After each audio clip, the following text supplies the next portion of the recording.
Hey, welcome into Strictly Speaking here on True Blue. Today we're going to talk about security, national security. Charles Marino is an expert, a nationally recognized security expert, strategic advisor, and a former senior law enforcement advisor to the Secretary of Homeland Security, also supervisory special agent for the U.S. Secret Service. So he fits right in here on True Blue. He says threats to the homeland, which, if we're being honest, means threats to the hometown, yours and mine, right? Are coming from our number one adversary, and that's China. He says China's working very closely, however, with Mexican drug cartels to kill hundreds of thousands of Americans via fentanyl. We know that the country's been infiltrated by those on terrorist watch lists, and they've been allowed to enter the country and then roam free for over a year at a time. Terrorists, murderers, and the drug and human traffickers are exploiting the United States' compassionate policies for their own nefarious gain at this very moment. The dire consequences of permitting more than 10 million illegal immigrants into the country in a very short period of time will only be realized in the years to come. The need to act before these consequences become inevitable, says our guest, is urgent. These are the warnings Charles gives us in his new book, Terrorists on the Border and in Our Country, Destructive Ideologies and Poor Leadership, Leaving America Wide Open and Vulnerable. But he has a plan to save America, and he'll tell us all about that plan right here on Strictly Speaking.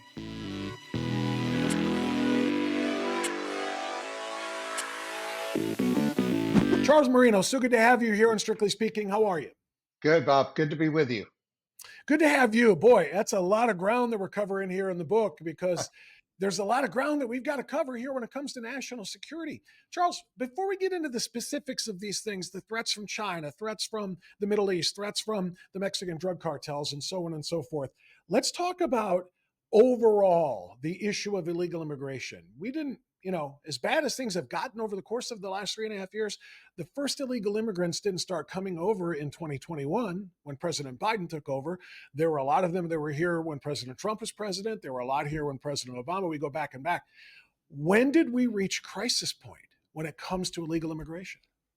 Yeah, well, we reached this crisis when we have an administration that completely abandons their federal responsibilities of securing the borders and enforcing the immigration laws, thereby removing all process. One of the things we do in the book, Bob, is we go back and look all the way back to the Reagan administration and administrations afterwards.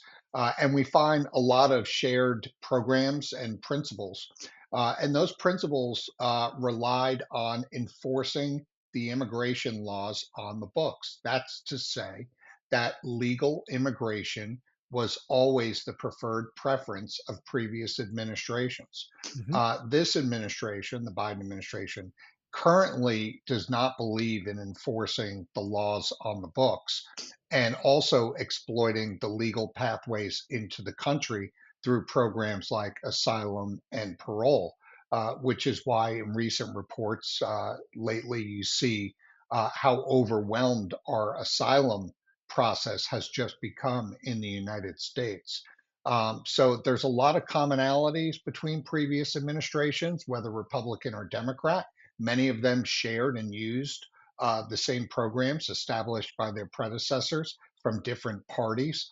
But this administration really has been unprecedented in not only the number of illegal immigrants that have been let into the country, but also the way they have limited the use of agencies like CBP and ICE to enforce the law.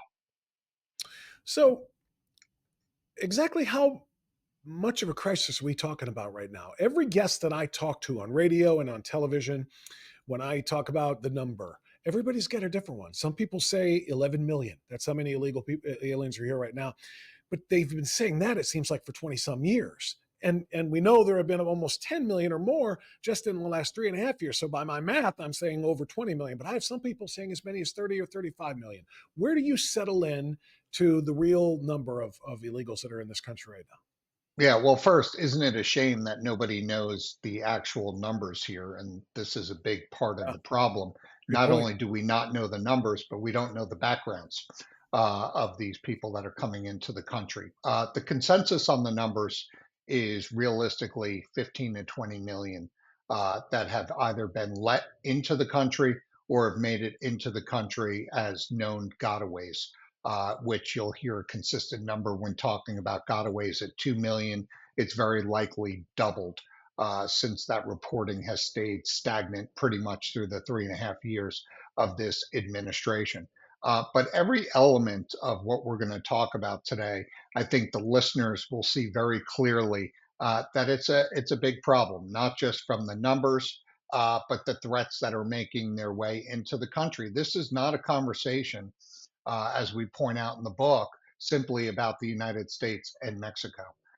Not when we are currently encountering 180 different countries from around the world at our southwest and northern borders, with many of these locations designated as special interest locations. That is, where known as suspected terrorist operations are taking place. And then you bring in the adversaries like China, where we've seen an over 2,500, let me say that number again, 2,500% increase since the Trump administration of Chinese nationals being let into the country. So we're facing more threats from more places at any time in our history. Our threat level is off the chart. Don't take my word for it. Listen to the recent congressional testimony of the FBI Director Wray. And there's a lot of people that are staying awake at night because there's a lot of unknown unknowns that have been allowed to be entered into the equation by this current administration. It just kind of underscores what I just mentioned about the numbers. Everybody has a different number. The Chinese nationals that you just mentioned at 2,500%, the most recent number I saw, and I can't remember the source, but I read it, was at 4,900%, almost double what you're talking about since January of Yeah. 2021. So either way, it's extraordinary. And you're right. The most troubling aspect of this is we don't know for sure about any of them, not just from China, but about any of the 180 countries that are here. You mentioned people who have been allowed to come in and people who are known gotaways. You don't mention something or didn't mention that a lot of people say is, oh my gosh, you guys are overstating the threat here. A huge portion of those are visa overstays. These are students who come here on a visa. They want to study. When they graduate, they like it here. They stay. They're not allowed, but they just like it so much. So that's a big majority of those.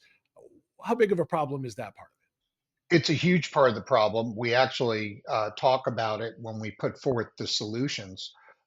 Look, when you go after a problem this big, it's going to take time for whoever the next administration is. Hopefully, we see a change here where somebody comes in and is more aggressive in this area. But whatever the plan is, it is going to need to include some type of deportation effort, which of course needs to be prioritized. Not only the national security threats, the criminal aliens that have been let into the country, those that fail to show up in compliance with their notices to appear, but then also the bucket you just mentioned, which is a very large bucket. It's those that come in under visas and overstay those visas. We're talking about student visas if we want to look at the recent protests that took place at college it? campuses, where you have many people that are here from outside the country on visas protesting violently and swearing allegiance to Hamas, a terrorist organization. These are the people that need to be prioritized for deportation. And we also need to bring back programs that both the Obama administration and Trump administrations use called secure communities, which deputizes state and local law enforcement that when encountering somebody in the country illegally who's committed a crime, any type of violation, by the way, they're immediately identified, prioritized for deportation, and handed over to ICE. So there's a lot of ways that we can get doing the work that needs to be done here. We're going to need to walk and chew gum for sure. And then we need to step up our efforts with our international partners. No longer can we define diplomacy as tossing billions of dollars in US taxpayer money up in the air to corrupt governments. There needs to be accountability. We had programs previously for this type of diplomacy. It was called the Merida Initiative under the Bush administration. President Obama came in, liked it, saw it was effective, expanded the program, called it Beyond Merida. And what it did was it provided accountability to those countries along the migration path, including Mexico, and said, look, you're going to be a part of the solution. If you're not a part of the solution, there's going to be consequences. It's called diplomacy through carrots and sticks. And diplomacy can't be all carrots all the time. That's a great statement. You're exactly right. You mentioned that previous administrations, which we know, have been committed to the legal immigration process. They believe in it. We are a nation of immigrants. Nobody denies this. We all came from someplace, or almost all of us came from someplace else. Um, but the complaint is that the backlog, it's so deep and it's so long for people waiting to come in, and they see other people coming in illegally. They're saying, you know what? Why wait 4 years, 5 years, 10 years? What is the backlog now for legal immigrants from most countries in the world to get here? And is it hard to blame them to say, for saying it's kind of like if you're in line at an amusement park for the roller coaster and you've been in line for 2 hours and somebody else just cuts in front of you and goes in, you might just eventually say, the hell with it, me too, right? Yeah, it's another consequence of this crisis is you have people waiting in line several years, anywhere from 3 to 5 years, to come into the country legally, and they're outraged by what they see, and they say, "Why wait? Why spend the money on lawyers and other people and the paperwork and the process to come here legally?" And one constituency that is very outraged by what's going on in the United States is those that came into the country long ago via the legal process. They Yeah. don't like what they're seeing. So we're not just talking about those that are now in the queue, waiting these 3 to 5 years to make their way into the country legally. We're talking about also a very large constituency of those that came to the United States years ago, uh, followed the law, obeyed the laws, and are now watching absolute chaos and an environment that's a free for all environment for anybody to come into the country anytime that they'd like. And they don't like it. Let's talk about what deportation looks like before we get into the China threat, the terrorist threat, the cartel threat. Yeah. You said one of the first things that has to be done when the next administration comes in, whether it's the same one or a new one, is there has to be deportation. What does that look like given the scope that we're talking about here? And I know you said prioritize things like students who are, pro Hamas and radicalized and those kinds of things. We can certainly put a priority on them, but what are we talking about? Are we talking about uniformed officers, ICE agents, and so on and so forth going house to house, town to town, community to community? Or are we just talking about if we catch them in the course of regular business, like running a traffic light or something like that, and they're illegal, we're tossing them? Because that's not targeted deportation. That's just what used to be standard operating procedure, right? So, what does a targeted deportation system look like? Yeah, no, that's right. I mean, it's a great point. It's the latter. I don't believe in any plan that involves going into towns and conducting sweeps. It's just not the reality. It's not the way it's going to work. We don't have resources to do anything like that. You certainly don't want to introduce the military into an operation like that. We've seen the use of military in other countries and law enforcement operations, and it just does not work. Nor does it translate well from a visual standpoint of what Right. we want to see happen in the country. So it is the latter. It is what I call enforcement as people are living their lives. Right. Nobody is going to stay holed up in a house for the entirety of the time that they're in the U.S. They're going to go out. They're going to interact, they're going to drive cars, right? They're going to break laws eventually. Everybody gets pulled over from time to time while driving a car. And this is the type of engagement where if you're not in those top tier buckets of being an immediate threat to the country and the American public, as you're encountered by law enforcement, that's where a program like Secure Communities provides the program, the funding, the mechanisms to deport as encountered, I would say. So that's the reality of how a program like this looks. That's why it's not going to happen in a short period of time. And I think it gets us back to what, like you described, used to be the standard here. If you were in the country and you didn't belong here and you were encountered by law enforcement for some reason, you were handed over to ICE. Now, one area that we need to deal with is sanctuary cities. You beat me It to it. It is time that sanctuary cities are cut off from any type of federal tax dollars.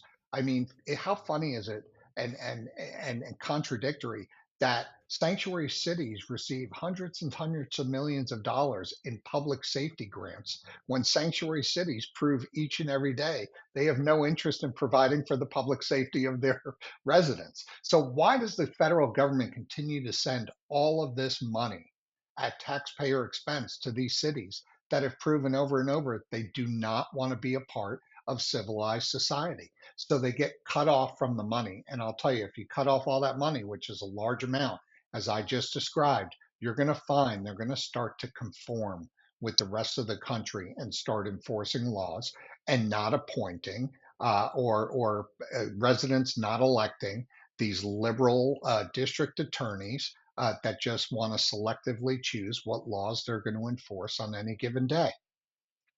We're starting to see a little bit of that, aren't we? Like the mayors of New York and Chicago, Denver comes to mind, San Francisco, and maybe LA, maybe even Philadelphia, places where they're not border cities, obviously, but because of the actions taken by governors like Greg Abbott in Texas and Ron DeSantis in Florida, but they're doing everything they can to take some of these people who are coming across the border and saying, spread them out, get them up into the other parts of the country, and especially to those sanctuary cities. You say you want to be a sanctuary for these people, Yeah. provide the sanctuary. And now just we're starting to see a little bit of the complaints. They're starting to take their complaints that they don't have enough funding to the federal government saying you either have to give us more money or you've got to cut it off somewhere, right? And that's what it's going to take. Well, it's pretty interesting. And you would have thought it would have happened sooner, what you just described, because the White House isn't returning anybody's calls. They've dumped this on the lap of everybody, whether you're a Republican governor, a Democrat governor, and they're not returning anybody's calls, including the Democrats. So you would think the light bulb would go off and say, look, we've been stuck here with a raw deal. And oh, by the way, this sanctuary status isn't helping anybody. I think it is coming to that point in New York, which is a sanctuary state. Governor Hochul believes in the sanctuary status. You're seeing Mayor Adams, who's a former law enforcement officer, starting to push back on that now because he wants his cops in the NYPD to be able to do their jobs and have criminals be held accountable, or he doesn't get reelected. So you are starting to see it. You're not starting to see it, the changes to the extent that we would all want to see. So I think it needs a little help along by the next administration that says, look, we're going to withhold all of this money until you start acting accordingly. And by the way, stop being a safe haven for criminal aliens who shouldn't have been let into the country anyway to come in, commit more crimes, and never be handed over to ICE for deportation. And we're also seeing suspected terrorists hide out in sanctuary cities. We just saw this with the 8 suspected terrorists from Tajikistan. They were hiding out in where? New York, LA, Philadelphia. Look, we don't want any city in the United These are the States to ICE, be a safe these are the haven. ISIS affiliated ones, right? That's right. This is a spinoff of ISIS. ISIS K operates out of Central Asia, and this is a big problem. We look. We know the system's been allowed to be beaten. We know that there's very dangerous people that have been allowed to be in the country. Whether Governor Abbott and Governor DeSantis were shipping migrants to sanctuary cities or not, I have said from day one that was always going to be the natural migration pattern within the United States. Illegal immigrants know that sanctuary cities allow them to not have to be forced to live in the shadows. And so there was going to be that natural migration anyway. Yeah. Not only are they not living in the shadows, they're living in the penthouses. They're living in That's luxury right. hotels in many of They these are. cities. I mean, and that's one of the more astounding things that when we see American citizens who are homeless and struggling, particularly veterans, and it's just like, hey, they got tent cities, they're fine. Here come illegal Yeah. aliens who are homeless, and we're going to put them up in, $500 a night suites. It's quite remarkable. But allow me to be cynical for a moment when we talk about what it's going to take to get this policy change, we can't compel cities and police departments to cooperate and catch people in the course of daily lives, as you say, and to turn them over because of their sanctuary city status.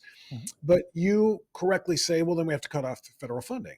But you know as well as I do, it's going to be a very long time before there's a significant enough majority, I think, in both chambers of Congress and the right president to sign off on such a thing. They're not going to do that. So if we can't compel them by law because they have their own, Mhm. their own rights, and we don't have the numbers to force led by legislation cutting off those funds. I mean, the next president can promise until he's blue in the face, whether it's Donald Trump or somebody else, that he's going to have a big deportation. It's just not going to happen, is it? No, you make a fair point, and look, it's I call it as I see it. If this happens to be a Democrat president that is has implemented some very harmful policies, and when I talk about Congress, I say, look, across the board, whether we're talking about Democrats or Republicans, they need to stop earning their 7% approval rating every day, because that number is accurate. That's what people think regarding the effectiveness of Congress, and we've lost all bipartisan efforts when it comes to common Yeah. sense. And the fact is this: no civilized society has survived without law and order. We can go as far back as we want with Hammurabi's code. Look, we may not have always agreed what the law and the order was, at any portion in time regarding civilization, but there was always an element of law and order. And we have completely lost that. And, the current administration always said that previous administrations, like the Trump administration, were inhumane in the way they dealt with border security and immigration enforcement. And I would argue the opposite. What the current administration has proven is that when you remove all semblance of order and process and you choose to not enforce the laws, you actually create a more dangerous environment, not only for those of us in the country, but also for the migrants that are now enticed to make the dangerous journey, place their lives in the hands of the Mexican cartels and the coyotes.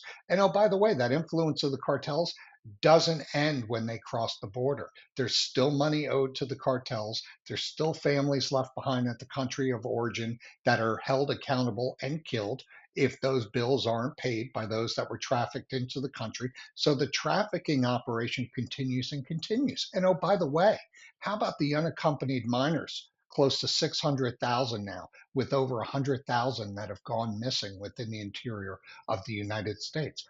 I don't think that's very humane. I think that's the most vulnerable class of migrants that we have here. Next in line are the females that are being placed into sex trafficking and slave trafficking. And what I can tell you is we've got a very big problem here. So the administration has proven that when you create the free for all environment, with no accountability, that not only is there a lot of money wasted, but there are lives that are placed in jeopardy each and every day. I think you and I are both old enough to remember when the biggest concern that those on the political left were concerned about, or that they had, were kids were kept in cages, as they called them, or separation, uh, whatever you want to call the facilities, where they had to be Mhm. separated from adults because nobody knows whether that kid is actually that, or whether a parent is actually that kid's parent or not, or an adult is that kid's parent or not. We don't know. So they had to be separated until, and now what you just said, 100,000 missing kids, massive, burgeoning, hugely expanding sexual slavery and sex trafficking going on. And what I want to know is, where are the other governments? You mentioned 180 nations represented right now in terms of illegal immigrants coming into this country. Where are the other governments? What about the Mexican government? What role do they have in allowing their country to be used as a land bridge for all of these other people to come from all over the world? And are they just completely corrupt? Are they taking money from the cartels to allow the coyotes to bring these kids across and these women across, mules to bring the drugs across? I mean, are the cartels running Mexico by way of buying off the Mexican government, or are they basically threatening? The Mexican government is too terrified to take them on. I want to know what their role in this is. Yeah, I'll go with answer D, all of the above.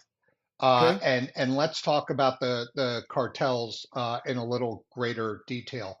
The cartels are not an insurgency. The cartels do not want to govern Mexico. They don't want to be a political entity that actually gets elected, put in office, and want to govern the country. What they do want to do is, and they effectively have done so, is they want to minimize the power of the government who can interfere with their money making capabilities. And they've been very effective at that. They've become more effective since President Calderon was in office several years ago, because he knew that the institutions, primarily the law enforcement institutions, were corrupted in Mexico. They were bought and paid for the most part. So what he did was he brought the military into the equation to then go to all the hot spots and challenge the cartels. Now, what that did was that also corrupted the Mexican military, who at the time was the most remaining trusted institution in Mexico. They didn't want to be involved in this, but they were sent to go do it. So he'd send, say, for example, 1,000 troops to a hotspot, and only 500 would come back. Not because 500 were being killed by the cartels, 500 were being bought and paid for by the cartels and remained behind, along with their firearms, their vehicles, and of course, all their training and other tactical equipment. Now we've seen this explosion of cartels becoming these paramilitary organizations, because all of the military have abandoned the government and primarily gone to the cartels. So the cartels are very powerful, very violent. They affect forget low at the local level. There were 15 assassinations of local politicians running for office in this last political cycle in Mexico. The new president of Mexico coming in is a direct disciple, protege of current President Obrador. So expect to see a lot stay the same. But why aren't we pushing back? Why aren't they doing anything more? Mexico's currently our number one trading partner. Look, if I'm the president of the United States, Mexico doesn't need to remain our number one trading partner if they don't want to be a part of the solution, if they don't want to allow me to reinstitute Remain in Mexico, which provided a pause in the process so we weren't being overwhelmed with terrorists and criminals. And by the way, we could also verify their claims of asylum and parole. We don't have anything like that. We have nobody pushing back in this current administration against Mexico or any other country involved in this mess, to include China regarding the fentanyl relationship with the cartels, which this is all being done right out in the open. Yeah, well, there's a lot there to follow up on. You mentioned the cartels are kind of paramilitary, and I agree. Why is it still taboo for us to then say militarize the border? Why not meet military with military? I mean, there's still too many people, I think, in America who think that illegal immigrants coming across are all peaceful, docile migrant farm workers who just want to come up here and pick our crops and make a little bit more money that they can make down there and send that money back across. So why would you want to meet them with such hostility? But you just Yeah, laid it out. It's a yeah. military conflict on one side only. The other side isn't responding, in kind. We get too tied as a government here in the United States to acronyms. And the current acronym, and it's been a long time acronym for the cartels, has been, we call them the TCOs, the transnational criminal organizations, which means we have always treated them primarily as a law enforcement problem. The cartels have morphed that designation. They've never been as powerful as they are now, both operationally and financially, in large part because of all the trafficking that we were discussing, which is being allowed by the policies of the current administration. So our government is effectively indirectly funding the cartels to record levels. They're making billions and billions of dollars. I argue in the book we need to change the designation of the Mexican cartels to terrorist organizations. We need to bring a whole of government approach to the problem, and including our military, and tell Mexico, look, we want you to be a part of the solution, but we're prepared to do this unilaterally if we need to. And we need to target these fentanyl plants in Mexico, the leadership of the cartels. We need to go after all of them. We can treat certain aspects of it, from a law enforcement standpoint when it comes to like freezing funds that make it into the general circulation of our banking systems. We can still do things like that. But the military needs to come in and play a role of going after the cartels like we do terrorist organizations. Yeah, and there have been some leaders who are not going to be the next president who have expressed that before. I don't know if the people who are competing for that now feel the same way. But one thing you said when I said why not do this, you said, well, they're our number one trading partner, but who stands to lose more if that is broken? I mean, whose economy is strong enough to survive that? Mexico needs us a heck of a lot more than we need them, and I think that was proven by Remain in Mexico, which Trump forced upon them by saying, "Fine, deal, don't do it then." And guess what? Watch how quickly our trade That's right. relationship deteriorates. Look at the tariffs I'm going to slap on everything you want to send up here, and tell me you still feel that way. And blink of an eye, the problem was solved. You're exactly right. Look, Bill Clinton did it when he negotiated NAFTA. President Trump did it, like getting Mexico to do programs like Remain in Mexico when he renegotiated NAFTA to USMCA, to the new trading program. So you're exactly right. That's the point I'm making. Mexico, just because they're our number one trading partner now, they need to know that they can go down to number five. They could go down to number 10 if they don't start playing along with us in solving this problem, which right now they're not. Everybody is just thumbing their nose at this. The Biden administration, you know, unveils an executive order that does nothing, caps off a certain level of illegal immigration that's still allowed to continue, at 2,500 a day. That number should be zero. The goal should always be zero. We're now paying Panama to deport people that they catch along the Darien Gap. Look, these processes, these programs were always in place. The Biden administration was briefed on this during the transition. They were told that they were inheriting the lowest illegal immigration rates in decades and that they should keep everything intact. They put politics over national security. They despised the former Trump administration. This is a fact. They didn't want to keep on any of his policies, and they disbanded close to 100 of them in the first 100 days of the administration. And all of this came at a cost. And we're seeing what the cost is right now, both on the financial side and on the safety and security side. Yeah, and maybe chief among the policies that they hated and they were going to disband immediately was not one more foot of wall will be built under our administration. Yeah, What in your opinion would a completed border wall where there isn't a natural barrier where we actually need right. them?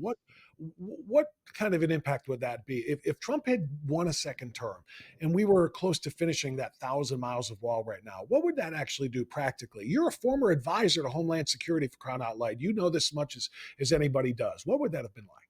Yeah, look, it's a layered approach to security. I served under a Democrat Secretary Homeland Security, former governor of Arizona, Janet Napolitano. And look, there were places where there weren't natural physical barriers, where you needed fencing and walls. You've got to have this layered approach, physical barriers, technology. And the big part here that's not happening under this administration also is allowing people to do their jobs. Allow CBP and ICE to do their jobs.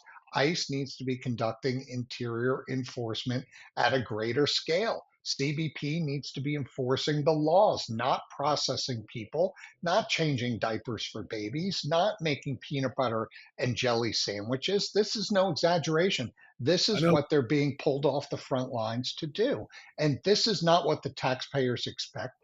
And this is not what the men and women of CBP and ICE expect. They took an oath to protect the country. They want to do their jobs. Their morale is down the tubes. Their retention is horrible, all because of these policies. These policies have had such cascading effects across the entire Homeland Security apparatus that it directly undercuts everything that was put in place following the attacks of September 11th. So here we are again suffering from the same failure of imagination that we did prior to the attacks of September 11th that we promised the American people would never happen again. Yeah, we did. And now, well, we'll get to that part in a moment because I do want to talk about Middle Eastern terrorists. But I want to go to the China question first. You mentioned they're our number one adversary. You write about it in the book, terrorists on the border and in our country. I just asked you about the Mexican government. Are they more on the take from the cartels or are they terrified of the cartels? You said a little bit of all of that. I feel like it's a little bit different with the Chinese government. The Chinese communists have essentially declared a de facto war on the United States. They're producing the fentanyl that is, of course, as you know, being brought up through here. And I don't think they're being threatened by cartels. They're not being paid off. They are just they're producing this. There is an intent to kill Americans and an intention of weakening America by taking advantage of our vices, and that would include the drug use in this country. So, can you tell me more about what China's end game is here? And are they the ultimate? Are they like kind of at the top of the food chain when I look at all of the governments that are responsible for this threats to the U.S. homeland? Is China at the very top based on that? Yeah, I don't think the American public really appreciates what a strategic threat China presents to the United States. And we've taken our eye off of China for quite some time now. And what I can tell you is, as far as Latin America goes, China has infiltrated those locations for decades now. And they continue to strengthen their alliances and their presence across Latin America. And that's coming in and investing dollars, setting up locations there, investing in real estate, what we're starting to see now in the US as well. And nothing happens without the approval of the Chinese government. And that includes the movement of large amounts of people to the United States, also, by the way. So this is all pre-positioning for a strategic edge. You know, gone should be the visual of the first strike should we end up in a conflict with China over, say, Taiwan. Gone should be the visual of, missiles as the first strike passing each other in the darkness at night. That's not what it's going to look like. China is pre-positioning their people here in the country to knock our lights out from the interior of the country. That will be the first strike. Electricity, our water, the rest of our critical infrastructure, cyber attacks. This is the reality of the threat that we face from China. And why we're allowing this Trojan horse operation to happen out in the open as opposed to being hidden is beyond me. No presidential administration, at least in my lifetime, has turned a blind eye the way this administration has to all the threats that are coming across the border and into the country. And many of these threats are coming from our number one adversary, China, who's setting up base of operations near military installations. We hear the stories each and every day: lost Chinese national tourists found wandering around near military bases. When are we going to wake up and understand that China presents this significant threat to the United States? Marry some of that together, if you could, for me, Charles. What I mean by that is, I understand they've taken over large swaths of Latin America, as you said, and I think also of Africa, because they control Mhm. so much of the natural deposits of the rare earth minerals that are necessary to build these electric car batteries. And they want to, our current administration is playing right Mhm. into and saying they want to have 50% of all the cars by 2030 be electric cars. Yeah. China's controlling everything in Africa as far as that goes. They're controlling Latin America, as you just pointed out. They are importing somewhere between, as we discussed earlier, 2,500% more or to 4,900% more Chinese nationals coming into the country across our southern border in the last 3 years. So, why the fentanyl? I mean, they're positioning these strategic things. They have people here. They're buying up that land around military installations you're talking about. They're sending spy balloons from one end of the Mhm. country over the continental US to the other. They're preparing, maybe, as you say, cyber attacks, or dare I say, EMPs, which would literally cripple us. Why the drugs?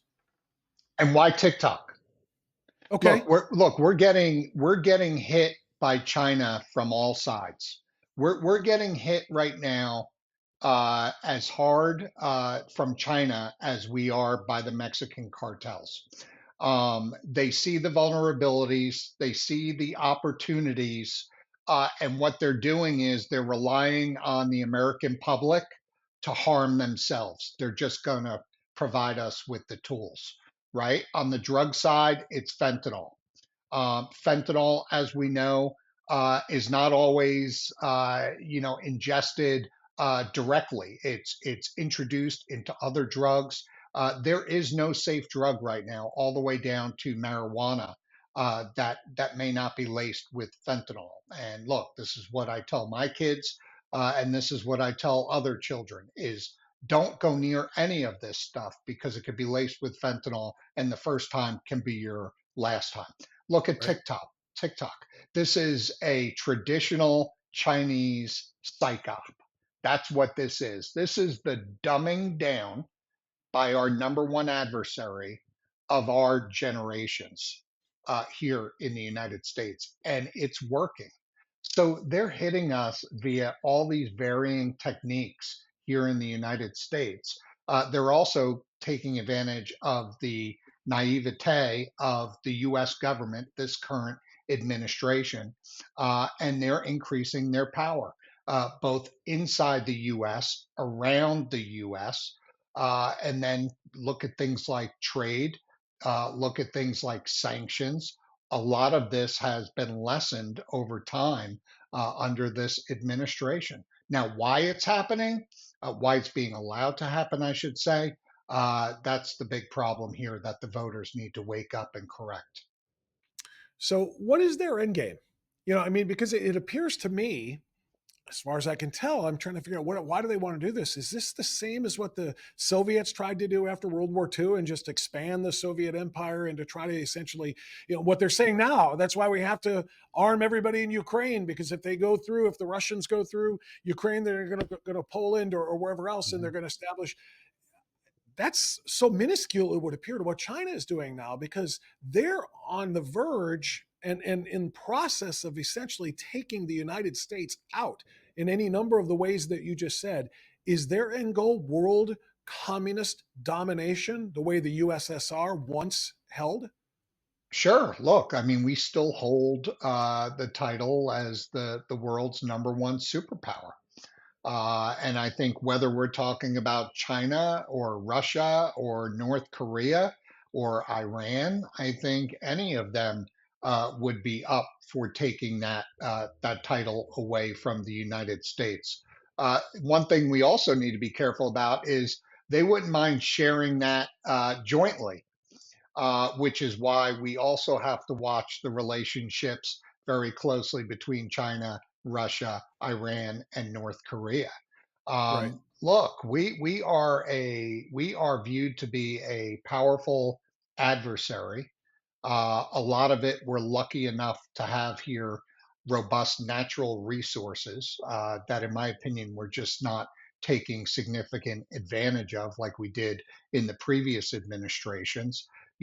Economic security is national security, and we need to get back to that. And so I think because we're not, we're putting our lives literally in the hands of foreign governments that don't have our best interests at heart.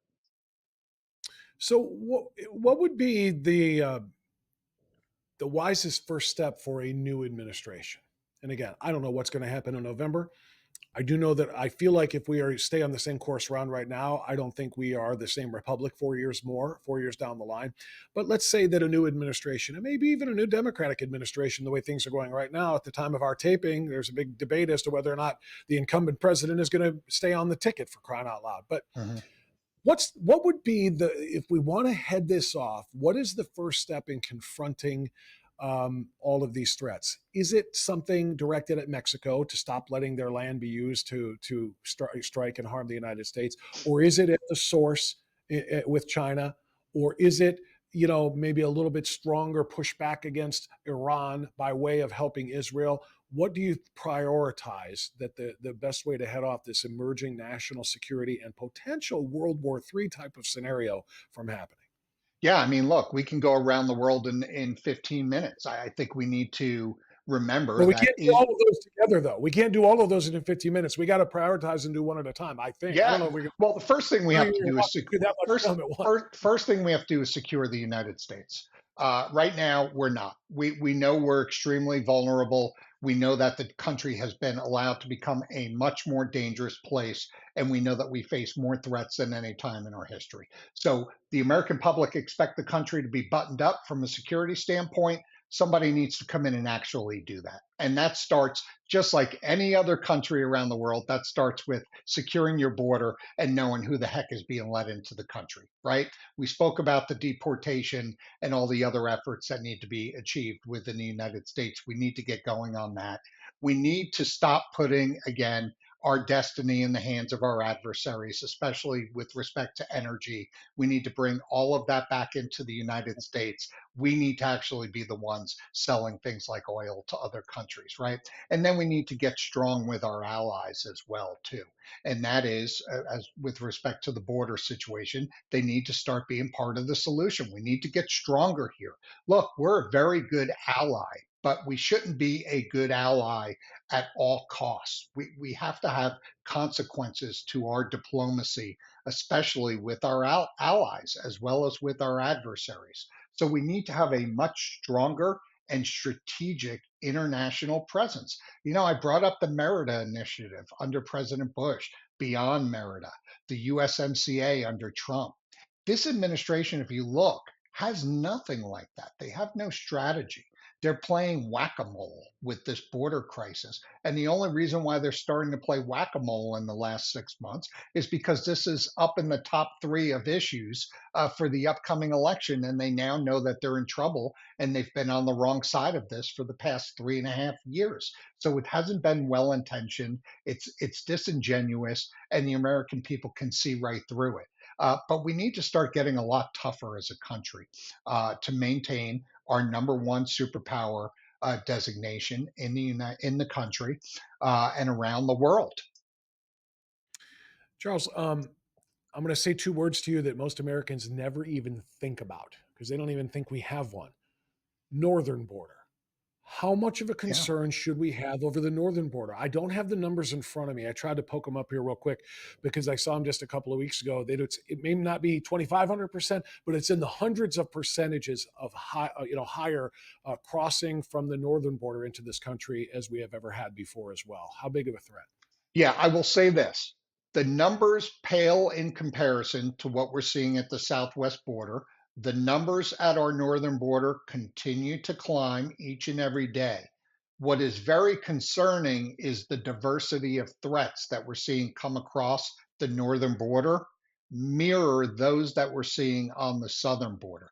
And let's remember, our northern border with Canada is the largest land border in the world. It's just over 5,500 miles. And we actually do have a good relationship with Canadian officials through the RCMP and their immigration services, yet it's still a challenge.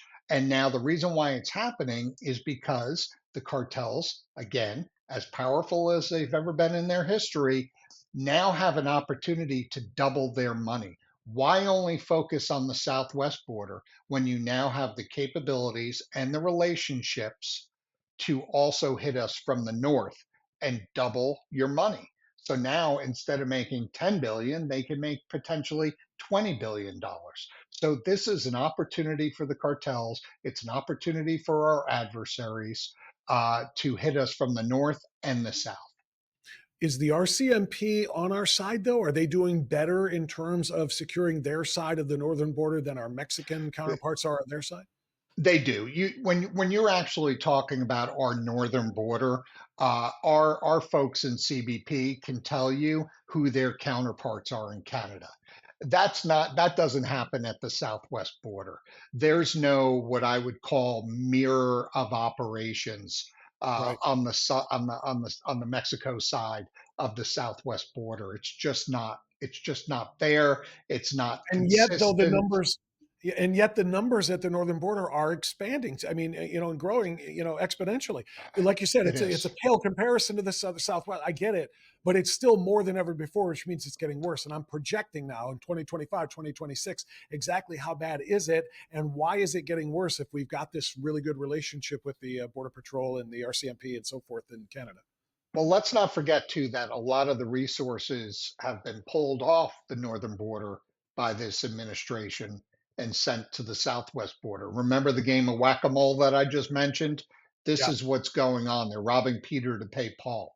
So, but this is what happens, Bob, when you don't have a comprehensive strategy and you don't prioritize as the top two pillars of our homeland security, border security, and immigration enforcement. I mean, again, I'll say it again because it's worth saying. What we are seeing right now flies in the face of common sense when it comes to protecting this country.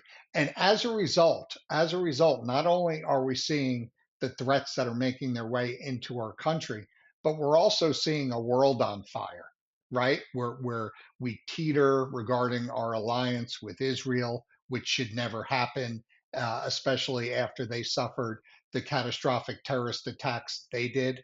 I don't remember Israel telling the United States how we should respond after we were attacked on September 11th. I don't believe that they did. And so we're just providing these opportunities, be it through weakness, appeasement, incompetence, for all of our adversaries to just take advantage. And it may not be taking advantage directly at the United States or of the United States, but it may also be taking advantage of our allies, such as Israel. I'm glad you brought up Israel again because, from the river to the sea is the goal. That's what they've been saying, and Mhm. it's going to forever be that way. And I know, I truly believe in my heart of hearts that all Americans who are pro-Israel and American government officials who are pro-Israel are that way for the right reasons, which is this is just wrong to allow to happen to our ally, our only democratic, the only democratic nation in the region, and so on and so forth. Not to mention it's Israel, which the Israeli people have, the Jewish people have been persecuted in so many horrific ways. It's the right thing to do to back them. But Mhm. from a strictly selfish standpoint, if Israel is not protected from what Iran is doing by way of Hezbollah and Hamas and the Houthis and so forth, if they're not protected, what does that do to American national security, if anything? Oh, it has a big impact. One, we lose an extremely strategic partner in the region who has our interests at heart. Look, every action has a reaction. We could go as far back as Saddam Hussein in Iraq. A lot of people were not pro removing him from Iraq because they said it would destabilize the region. And then not only did you have Saddam Hussein removed, but then you also had Muammar Gaddafi removed from Libya. These were the two bookends of crazy that kept some semblance of order in the Middle East, right? It wasn't just the United States that was worried and concerned about these two leaders from afar. It was also their neighboring countries because they knew that they were unpredictable. And guess what? We got rid of those two leaders, and guess who popped up and filled that void? Iran. And there's a reason why Iran is where they are now in terms of their power, because they said, you know what? We lost those two leaders. We're going to fill that void. We're going to step it up and we're going to become a greater influence in the region. Here's our opportunity. Nobody will hold us accountable. And you know what? So far, they've been right on that because you've had administrations that have appeased them.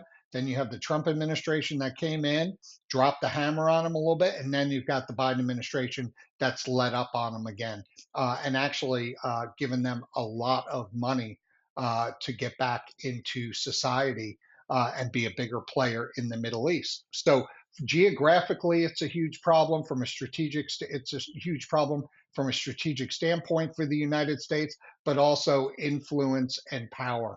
We need to protect Israel.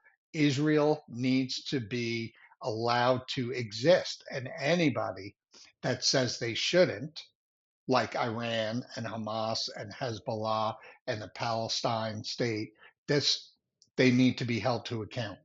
Well, there's one other organization that you didn't mention there that doesn't get it. I get it. Everything you just said makes perfect sense to me. Why doesn't it make perfect sense to the UN? The United Nations, Oh, for crying out. yeah, They yeah, literally are on the side of the yeah, Iranians. They're on the yeah. side of letting Israel get wiped out. I mean, literally, they're blaming Israel for everything that they're doing to defend themselves from annihilation, for crying out loud. So why doesn't the UN understand the threats as you just described them? Well, look, the way the UN is set up, I mean, just look at the Security Council, who has the veto power. It's the game is fixed. I Isn't don't. China on the Security Council? China's on the Security Council, The, right? So the, the nation that still has slavery, that there you go. literally still has Uyghur Muslims enslaved in concentration camps and so forth, they're on the Security Council. I'm sorry, go That's on. right. No, this is my point, right? So the game is rigged. Nobody ever comes away from the United Nations and says, "Man, did they do the right thing today?" Right? So, I mean, they're a little bit like Congress in that way.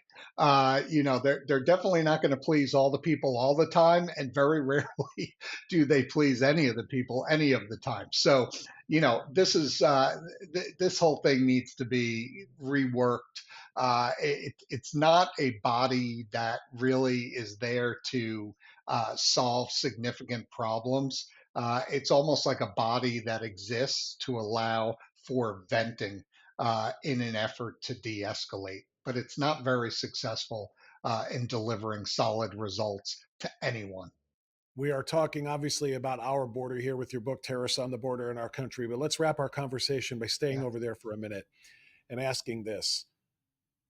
Iran is said to be within months, maybe, of actually being able to have a nuclear bomb. They have been allowed to expand their program. They said it was supposed to be just for energy and so forth. We all know the truth. We all know that the Biden administration, just like the Obama administration, gave them tens of millions of billions of dollars. And we knew eventually they were going to enrich enough uranium and make this happen. If they get that bomb and Israel is not fully secure, in other words, if they're still having to mess around in Rafah, and they're still dealing now with a new strike from Lebanon, Hezbollah by way of Lebanon.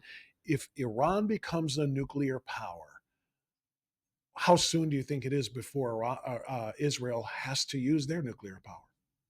Yeah, look, I mean, what a dangerous situation. Not only that, but how about the arms race that's going to take place out there in the Middle East? The fact that the United States and our other allies have allowed this to happen is beyond comprehension. But yeah, look, we have a country that is has been allowed to become a nuclear power here in the short distance future, and they routinely state that Israel does not have the right to exist. So what should we expect is going to be the outcome here? It's not good. It's not good for the United States. It's certainly not good for Israel. And Israel is going to have a right to defend itself. Yeah, well, and absolutely they should. By the way, off topic, but how comfortable are you with our nuclear football being in the hands of the current man who holds it?